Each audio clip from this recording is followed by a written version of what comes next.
Hello everyone, and welcome to After Alexander. Episode 99.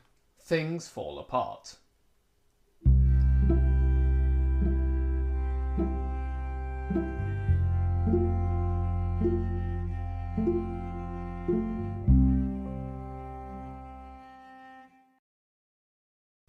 Last time we saw the Romans enforce the Treaty of Apamea on the Seleucids in 188 BCE.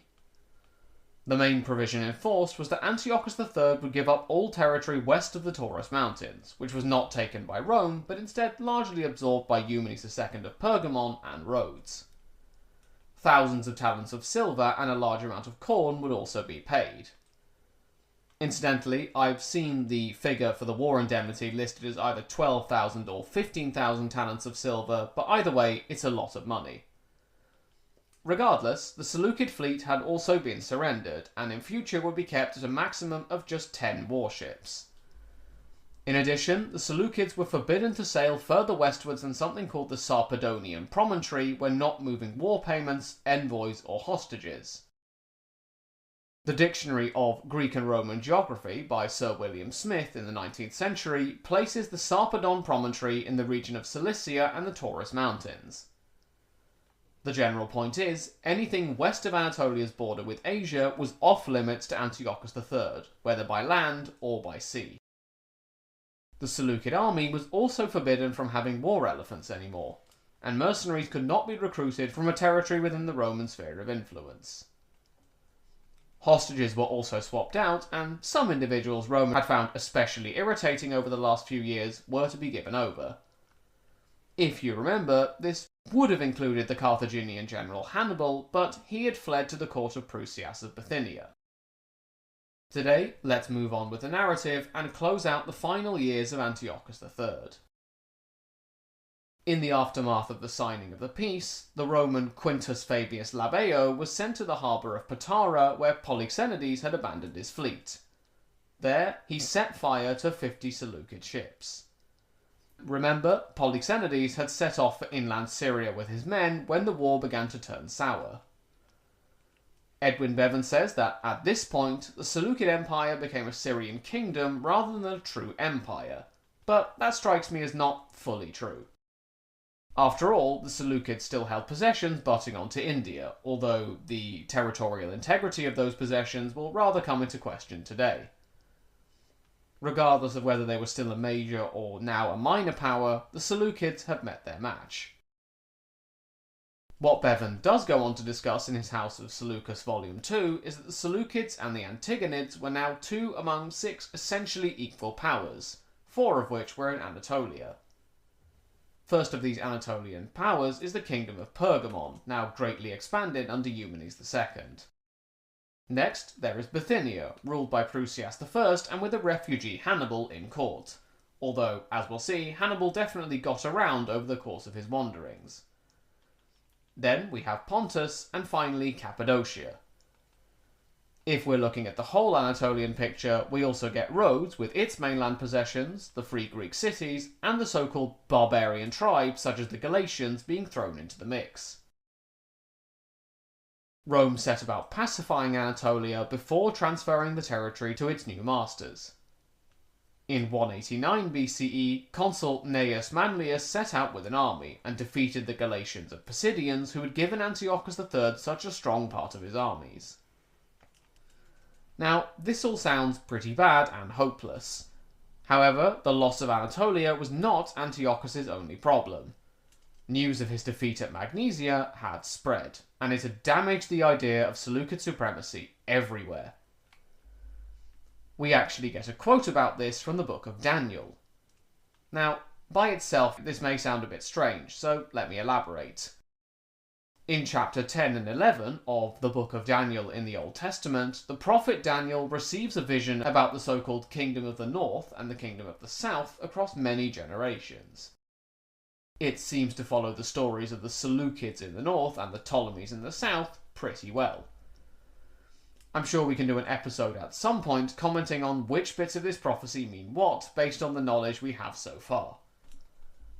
Anyway, at least some historians believe that it was composed during the time of Antiochus IV, and so tells of events that have already happened as if they'd been predicted centuries earlier. So, we get a prophecy that may have been written during the 2nd century BCE, and by contrast, Daniel's story is set around the turn of the 7th and 6th centuries. Regardless of whether it's a prophecy or just looking backwards with fairly obvious accuracy, there is a quote which the historian Bevan ascribes to be about Antiochus III. So I'm going to quote it here. It comes from the book of Daniel, chapter 11, verse 18. Quote, "Then the king of the north will turn his attention to other places. He will take many cities along the coast of the Mediterranean Sea.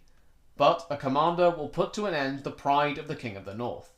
The commander will turn that pride back on him." End quote. As Bevan has it, this king of the north is Antiochus III.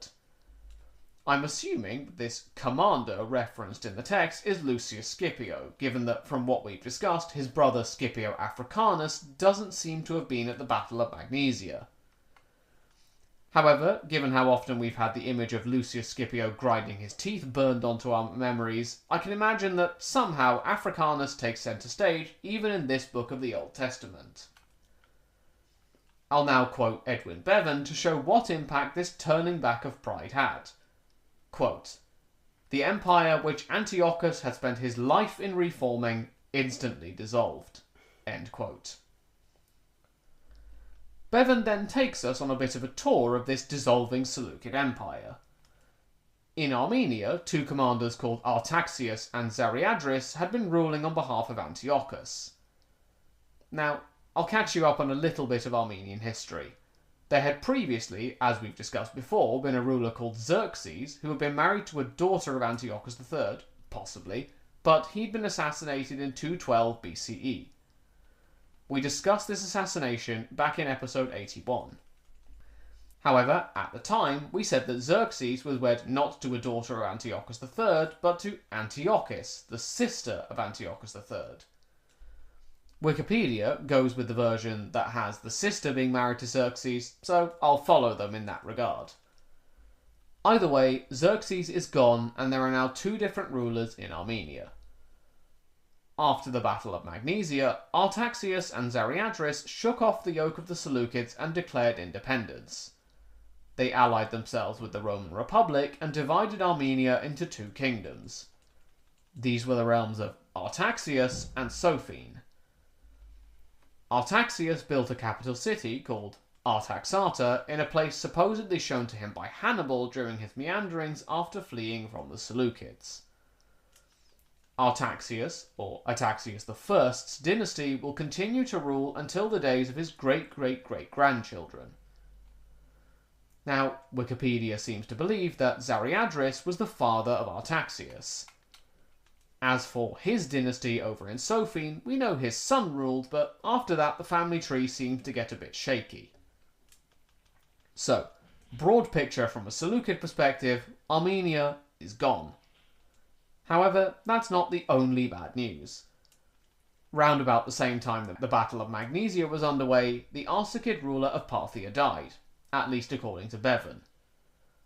Bevan calls this dead ruler Arsaces III and his successor Arsaces IV. However, the Parthians always take the regnal name Arsaces, so if we do not refer to them by their birth names, as historians do, the numbers get astronomically high.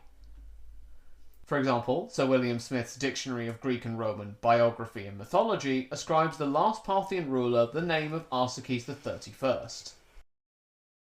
So, this same dictionary gives Arsaces III the name Artabanus I, and Arsaces IV becomes Priaparthius, his son. Artabanus is in turn supposed to be the son of Arsaces II Tiridates. A modern source cited on Wikipedia agrees with the broad strokes of this family relationship, but swaps Priaparthius and Artabanus I around. However, it gets messier. A 2020 publication by Nikolaos Ovratom has Arsaces III Priaparthius as the grandnephew of Arsaces I and first cousin once removed, not son or grandson, of Arsaces II. Arsaces IV is, in this genealogy, then the grandson of Arsaces II, while Priaparthius has 4 sons, 3 of which become ruler. Artabanus I is then instead ascribed the formal designation of Arsaces VIII. All of which to say, it's complicated and murky. Whatever the truth of the matter is, we have a change in rulership in Parthia at this time. Or do we? Bevan believes that this succession may have meant that Parthia declared independence once again. However, Bevan was writing in the early 1900s, and modern viewpoints do not agree with Bevan's narrative. Priaparthius is shown on, again, Wikipedia as having taken power in 191 BCE. If we do some digging in more academic sources, Adrian Goldsworthy agrees in his book The Eagle and the Lion. There, Priaparthius is the 3rd ruler of the Arsacid line. So, broad picture, it seems like Arsaces II died while Antiochus III was fighting in the west, succeeded by possibly his father's grandnephew or else his son. I suppose it's possible that, when news of Antiochus's defeat trickled east, this Priaparthius may have sprung into a revolt or declared independence. Equally, maybe he just seized the opportunity that Antiochus being distracted with Western concerns provided when he took the throne. We've seen it before with Seleucus II. Being distracted in the West means the East starts fragmenting. All of this to say that I have discovered Arsacid history is a headache to research. However, the broad picture is that Parthia is in rebellion. So, Antiochus III now turned his attention back towards the east, where he had once been so triumphant earlier in his reign. This had been the source of all the wealth and power that Rome had just taken from him. Who knows, maybe he could use the east to build back his power once he'd restored it, Bevan muses. So, once the Peace of Apamea was enacted in the summer of 188 BCE, Antiochus III travelled from Syria into the east. He left behind him a co-monarch. Remember, his son Antiochus the Young King has been dead for a number of years, but Prince Seleucus is still alive and had been quite active in the war against Rome. I suppose now we finally get to call him Seleucus IV, as he will soon be. Presumably, as we've seen in previous generations, the role of Seleucus was to keep everything stable and ensure a smooth transfer of power in case Antiochus III died. So, Seleucus IV sat back in Syria and waited for news of his father. Eventually, he got it. It was a good thing, after all, that his father had made him a co-ruler. The story goes that, while Antiochus and his soldiers had been travelling through a region called the Elymaian Hills, they had come across a temple to a local deity. These Elymaian Hills, by the way, are placed in Loristan, which is a province of modern-day Iran close to the border with Iraq, and located in the Zagros Mountains. The temple that the Seleucid forces had stumbled across had been rich in silver and gold treasures, and Antiochus had, perhaps understandably, gone after it. While there, he had been defeated and killed by the local warriors. This came about in 187 BCE.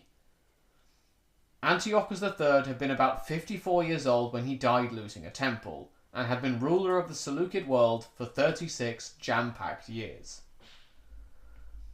I will end today with a quote from the book of Daniel, just as Edwin Bevan does. This comes from verse 19 of chapter 11, and is again from this remarkably accurate, perhaps hindsighted prophecy. Quote, "After that happens, the king of the north will go back to the strong walled cities of his own country, but he will lose his power. That will be the end of him." End quote. With that, we have done it. After 30 episodes and 36 years, we have reached the end of the life of Antiochus III. Now, the final task we have is to recap his life and award him his epithet in episode 100. However, that will have to wait for next time. As always, thank you all for listening. Feel free to get in touch at the show's email address with any questions or comments. And especially if you have any questions which you want to submit to our Q&A, which is coming up in honour of 100 episodes.